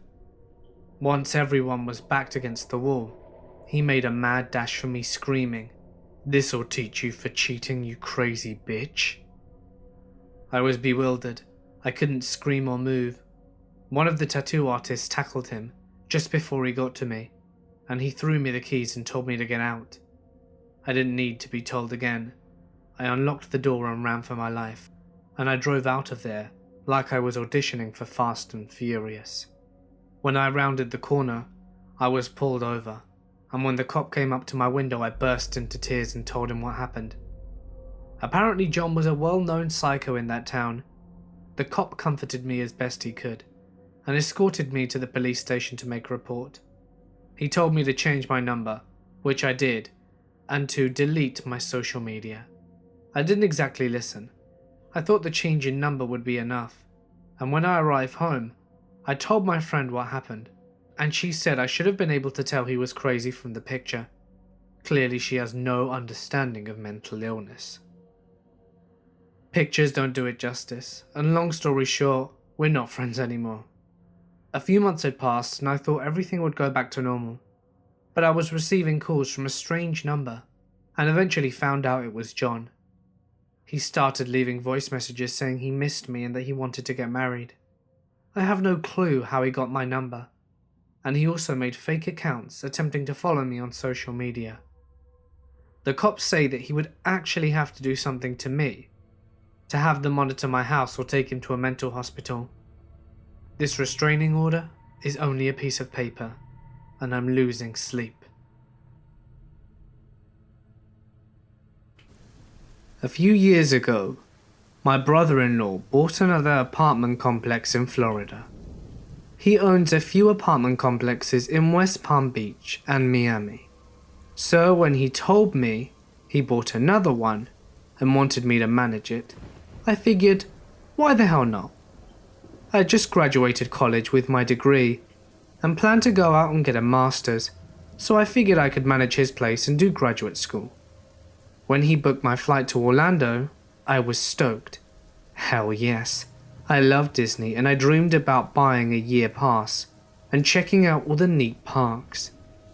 Then when I got there, we drove out to Orlando and I had a bad feeling. He bought the apartment in a town called Leesburg. It's only about an hour from Orlando. It's if a biker town and a retirement community had a baby. I was a little disappointed that I was an hour from Orlando, with its nightlife and clubs and whatnot. I made it work though and soon started to settle into life managing the small apartment complex. I had my own one-bedroom apartment in the corner, and then there were 10 other tenants. Most were older folks, snowbirds and retirees that spent their days golfing and swimming in the pool we had. There were 2 military families, one with small kids, and then there was Andy. Andy was an enormous man. I'm a pretty big guy, 6 foot and around 250 pounds, and he was at least 6'6" and 400 plus pounds. He walked with a cane and had long black hair which he put into a ponytail. He worked from home, or so he said, but rumour was that he was on disability after a horrific work accident. I didn't really care though. He paid his rent on time and he was quiet and kept to himself.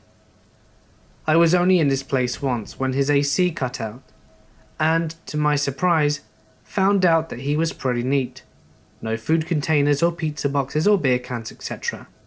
I expected a big guy like him to have things laid out. Things in our complex were pretty good for the next year, until one night in November.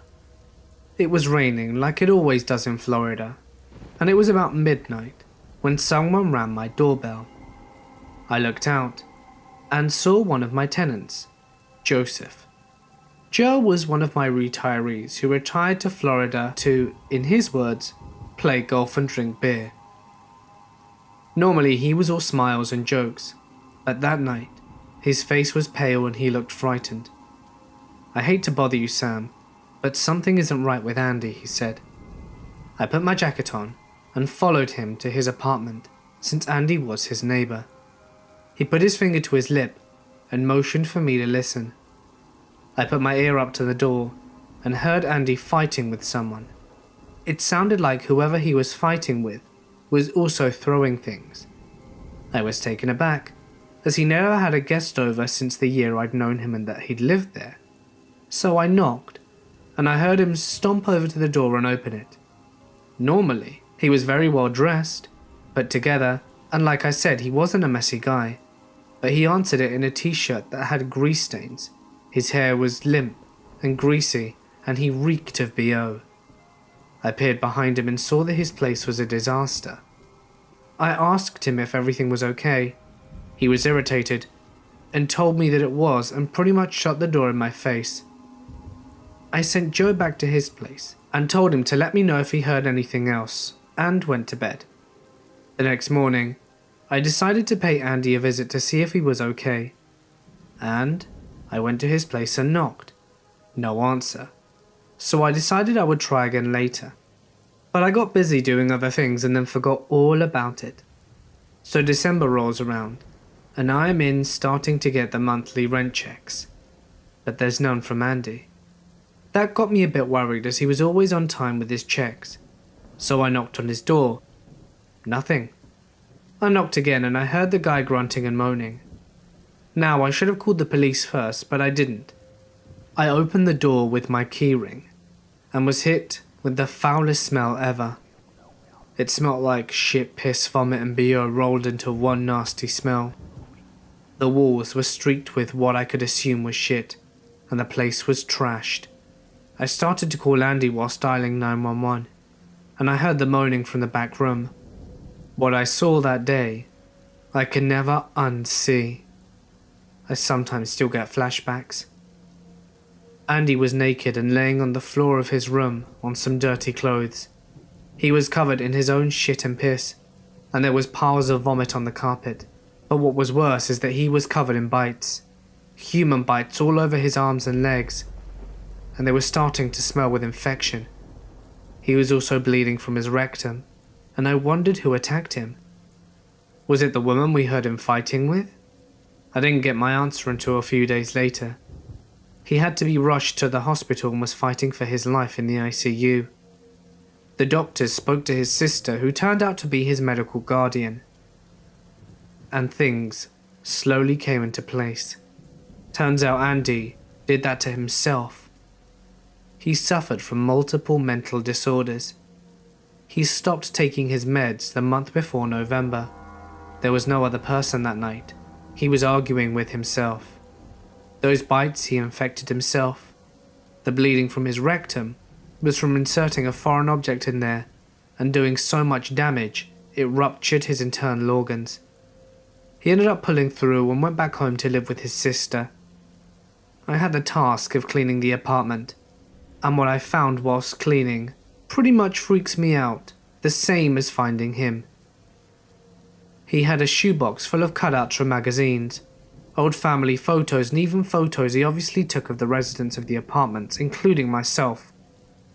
All of the eyes were burnt out with cigarettes, and on some of them, X's were put over the mouths. I'm not sure if that was part of his mental decline, or if he was always that creepy and I just never noticed it. All I can hope for you, Andy, is that you got the help you needed and are feeling better. When my aunt told me this story, it was so casual, as though it was no big deal to her. But I didn't sleep well that night, or for a few nights for that matter, after hearing it, and I swear my mind wasn't helping either, because it kept on creating noises and images that weren't even there. So here's the story. My aunt and uncle were driving down a long and lonely road late one night. They were traveling and decided to use a less crowded road because they needed to get to their destination quickly. This road was long, with nothing but dense forest on both sides of it. Not even a single light or car is available on that road, so you can guess that ghosts or spirits like to lurk around, since there's no one there at night. As they were driving along this road, my uncle saw something in the distance. At first glance, it looked like a person crossing the road, so he slowed down. When they were driving closer and closer, the figure started taking a clearer and more defined shape. Horrified at what he was seeing, he came to an immediate stop. There, right in front of them, was a floating head. The head had long black hair flowing in the air, and from the head attached its spine and organs, but it had no limbs or torso. It was making a jingly sound, like a glass clinking. It floats across the road without taking any notice of my aunt and uncle's presence. Shivers ran all over their body, and they felt the cold breeze that ran to their very core. They were seeing a ghost called a Hantu Balong. My aunt was brave enough to even look at the spirit as it passed, staring at it and trying to find the rest of its body, but saw none. When the head disappeared into the forest, they immediately sped up the car to get the hell out of there. I wasn't sure if they saw anything else that night, but that was enough to scare the shit out of me. It didn't help that I had to stay alone that night either, and I swear my mind likes to psych me out too, by creating that jingly noise that isn't even there. So thanks, Auntie, for giving me all of those sleepless nights after telling me that story. Though it makes me wonder, if such a thing can be seen, who's to say they aren't real? A trick of the mind? A hallucination? It's possible. But what if they weren't either? And how come they both saw it at the same time? I came home late one night when I was 17, and the rest of my family was already in bed. I go to my room and just do typical stuff before bed. Work on my homework, speak to my friends on the phone, and listen to music. Finally, I go to bed a couple of hours later and nod off. I'm awoken by some rustling underneath my bed, but assume it's just my cat and roll over again to go back to sleep.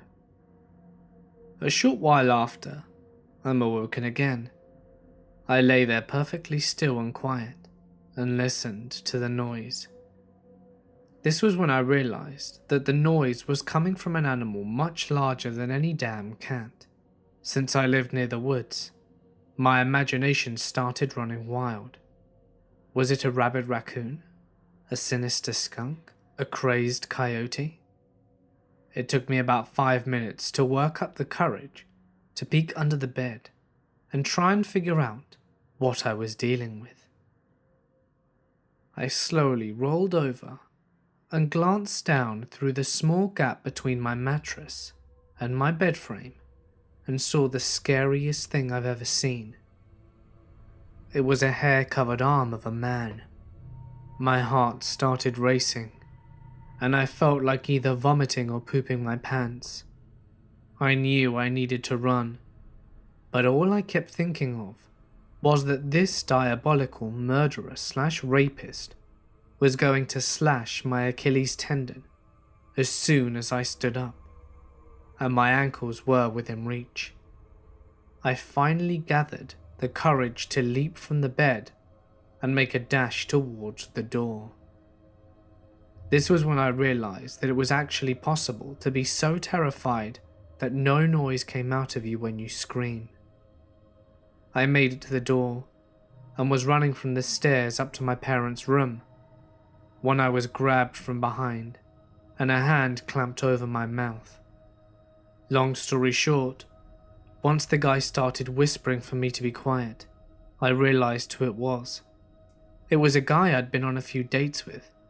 He was trying to apologize for scaring me, then said that he didn't mean to, and that he just wanted to see me when I was alone.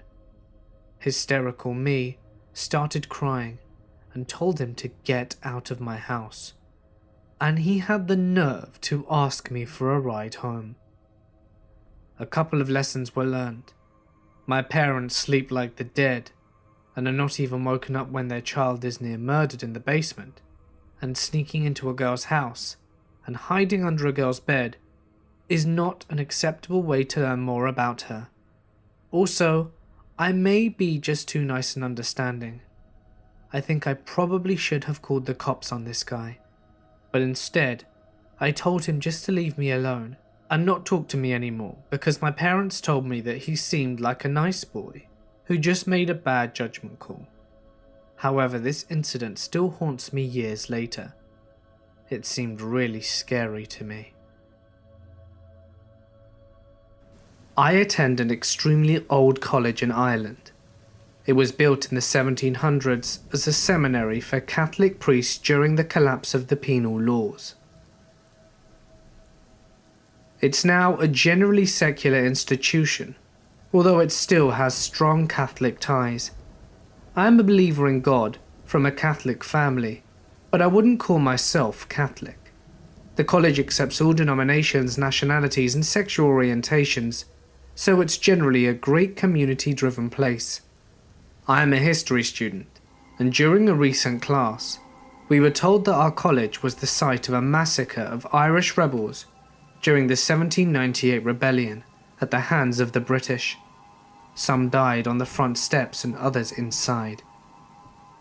I need to explain that I am an idiot, and I wanted to see if I could communicate with the spirits, which is both insensitive and plain dumb. But anyway, I did it and experienced the worst fright of my life. The way the college is laid out, when you enter, the dining rooms, library, and majority of lecture halls, student union buildings, and mediation areas are all located either straight ahead or to the right. The place is very Hogwartsian, and there are numerous stone steps leading everywhere. There's many stories to this building. It's very large, but the college population inclusive of staff and students, as well as daily visitors, is quite small. This means that after 5 o'clock, it's often deserted save a few people in the library. The main entrance to the corridor leading to the old entrance hall is where the current chaplain and college president lives. In this hall is a gigantic old portrait that spans nearly the entire wall, and a set of stone steps leading up several floors. I am currently minoring in history and majoring in English, and I've always been attracted to the ghostly. And after hearing about the rebellion in 1798, I decided to contact a few ghosts myself with this shitty app called Ghostbox E1 Spirit EVP. Only a few lecture halls located at the stone steps are generally not in use, but they are available for booking and are often left open. It was about 6 o'clock in the evening. I sat at one of the lecture desks overlooking the front lawn of the college, in a lecture hall which I gauged to be roughly around the steps of the old entrance of where the people were killed. I tried for 4 or 5 minutes just asking the app different questions, and nothing was coming through. It was raining, and the room was kind of dark, and I was creeped out a bit. But I wanted to have something to tell people.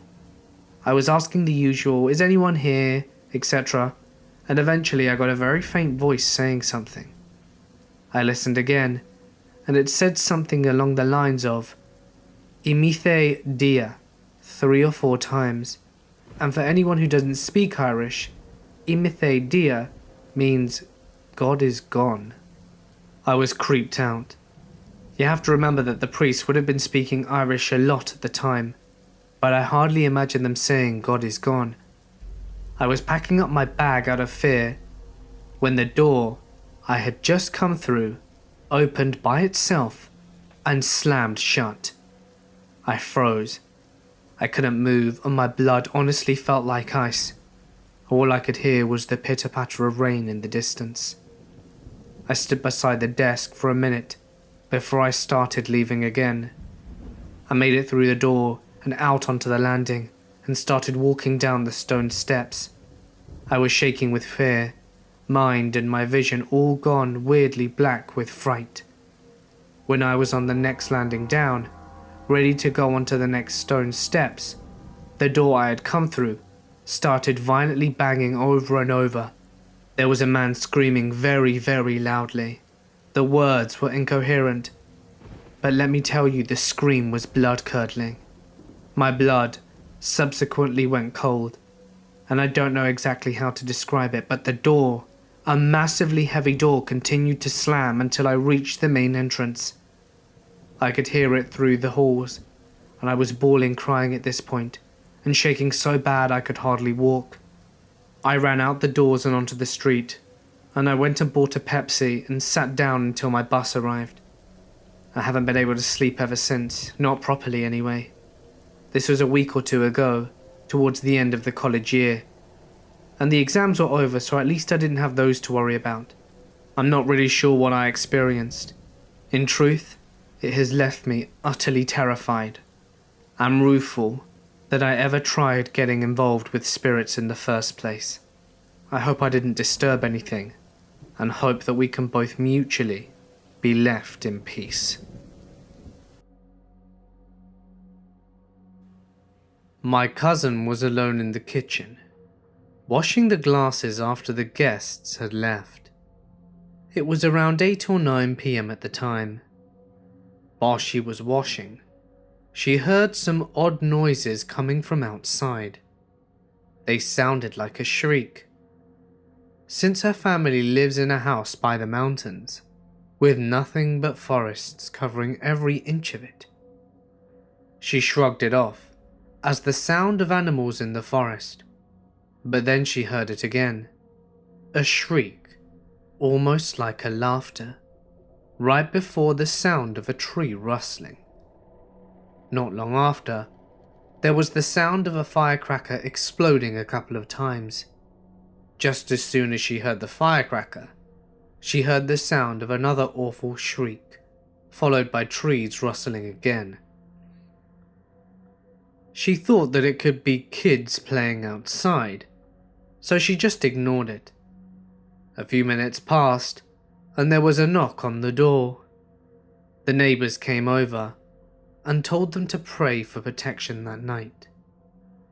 When they asked about it, they said that they saw a female ghost known as a Pontiac.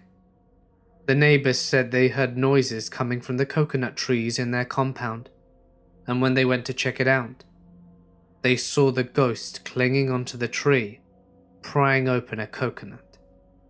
They scared it away using firecrackers, and it jumped down into the forest. My cousin didn't sleep well that night.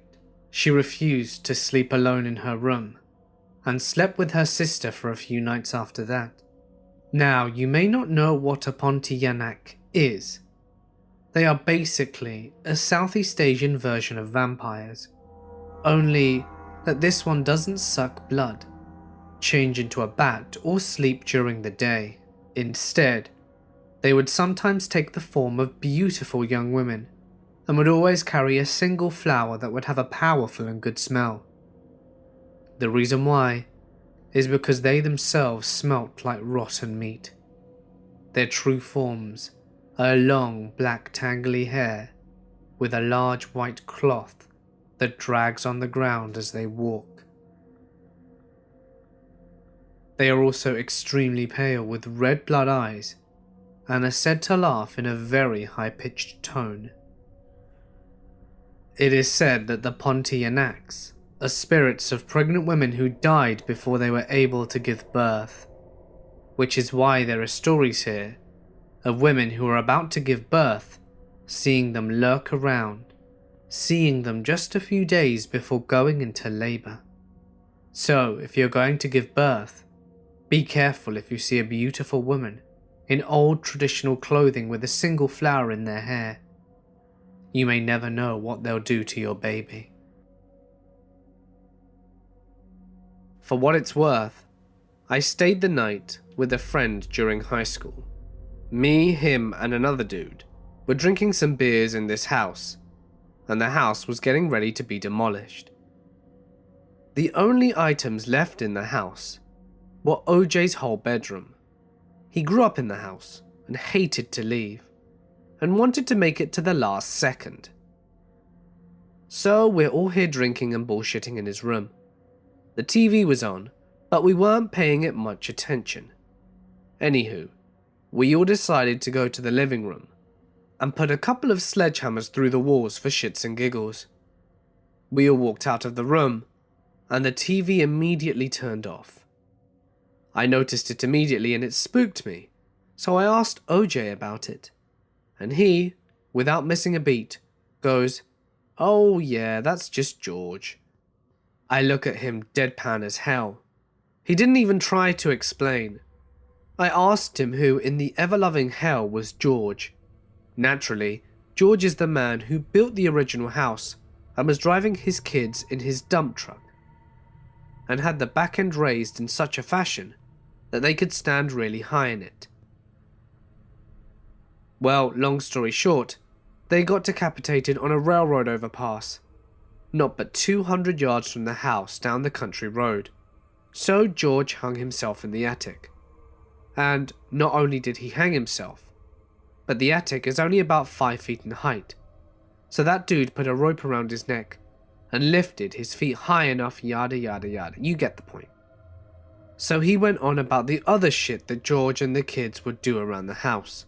Stuff out of place, doors and windows opening, closing, the usual weird ghostly shit, right? Well, I didn't believe a lick of this paranormal bullshit, even with the TV going off in front of me. But old OJ looked at his clock, and it was around 3:45 in the morning. He looked at me and said, "At 4:04 exactly, you'll start to hear intermittent tapping noises, always in twos. Tap tap, pause, 5 seconds, tap tap." Yeah, whatever, OJ. Anyway, when the clocks hit 4:04, tap tap, tap tap. Me and OJ and Nate were all in the same room. I could see their hands and feet, anything that could be used to make this tapping noises, and it very clearly wasn't them. I turned white. I mean, I was turning whiter than a ghost when I realized that it just might actually exist. And OJ just looks at me very nonchalantly and goes, "Told ya." The most bizarre thing about it though, you couldn't pinpoint the noise. It was everywhere and nowhere at the same time. The sound wasn't directional. It was like it was off in the distance, but you couldn't move closer or further away from it. It was just there. Tap tap. Tap tap. Needless to say, I refused putting a hole in any of those walls with a sledgehammer. I also did not sleep, and I also got very, very, very drunk after that happened. Still don't know what to think, to be honest, but that's some serious shit, I tell you. I'd just like to add, I went into the attic where George hung himself. I like to think myself as a very stable person when it comes to dark, cold, confined spaces. I don't get phobias or nervous really, but to this day, I have never experienced such a dark, cold feeling down to my bones. You could feel the energy in the room. It felt as though it was sucking the life out of you. It took me 10 seconds before I came sprinting down the stairs in sheer terror, and decided not to go back up there for the rest of the night. Here's something else that happened. My friend Lighty and I would go to his parents' farm property all the time with a gator, and just explore the 140-acre property pretty regularly a few summers back. As we would come and go, we'd chat with the few farmers that sharecropped the land, that was about 4 or 5, and we'd bullshit with stories and whatnot. Now these guys certainly have a sense of humour, but weren't joking one bit when they were telling us about the old lady. So Lighty's grandparents had purchased the land from the bank after an older lady had passed away whilst living in the tiny 1920s Depression-style shack on the property. 1 room, 4 windows, and it was falling apart. Scary as shit. The typical old farmhouse, right? Well, we noticed a trend in the farmers' stories, or at least one in particular.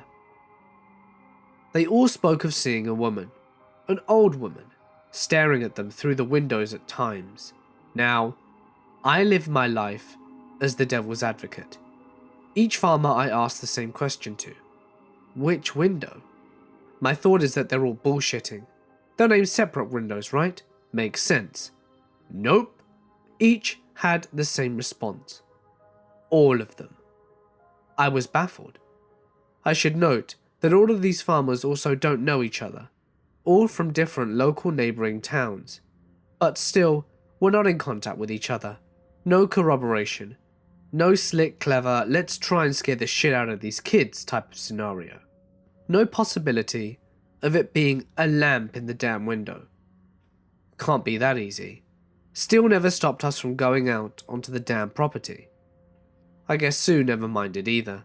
That's what we named her. Sue, the window ghost. When Lighty and I were driving on that same property, 2 blue orbs rose out from a water tank in a small creek, and just floated down the creek. It was about the size of a baseball.